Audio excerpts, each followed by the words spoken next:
आइए जानते हैं कि बख्तियार खिलजी ने नालंदा विश्वविद्यालय को क्यों नष्ट कर दिया था।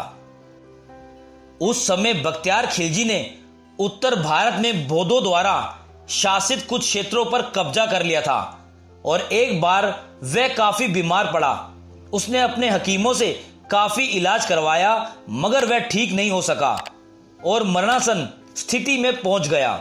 तभी किसी ने उसको सलाह दी कि वह नालंदा विश्वविद्यालय के आयुर्वेद विभाग के प्रमुख आचार्य राहुल श्रीभद्र को दिखाएं और इलाज करवाएं, परंतु खिलजी इसके लिए तैयार नहीं था।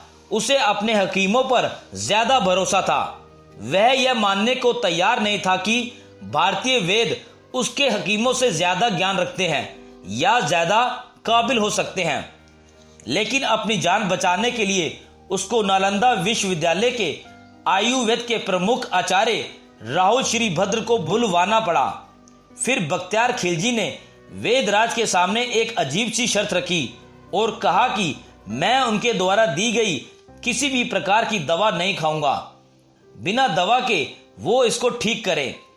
वेदराज ने यह सोचकर उसकी शर्त मान ली और कुछ दिनों के बाद वो खिलजी के पास एक कुरान लेकर पहुंचे और कहा कि इस कुरान की पृष्ठ संख्या इतने से इतने तक पढ़ लीजिए, आप ठीक हो जाएंगे। बख्तियार खिलजी ने वेदराज के बताए अनुसार कुरान को पढ़ा और ठीक हो गया था। ऐसा कहा जाता है कि राहुल श्रीभद्र ने कुरान के कुछ पन्नों पर एक दवा का लेप लगा दिया था। वह थूक के साथ उन पन्नों को पढ़ता गया और ठीक होता चला गया।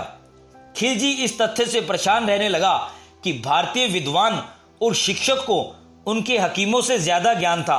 फिर उसने देश से ज्ञान, बौद्ध धर्म और आयुर्वेद की जड़ों को नष्ट करने का फैसला कर लिया। खिलजी ने नालंदा की महान पुस्तकालय में आग लगा दी और लगभग 9 मिलियन पांडुलिपियों को जला दिया।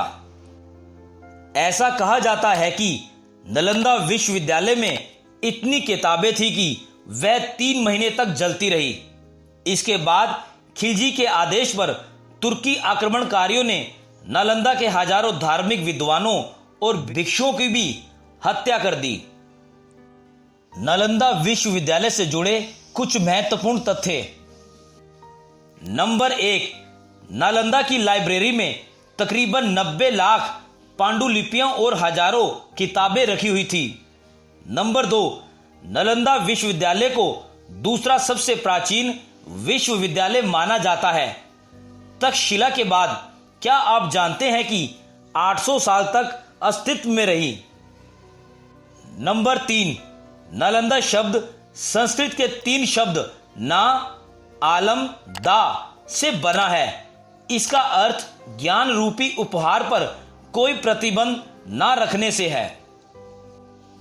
तो दोस्तों, आज हमारे YouTube चैनल रोचक ज्ञान में आपने जाना कि बख्तियार खिलजी ने नालंदा विश्वविद्यालय को क्यों नष्ट कर दिया था।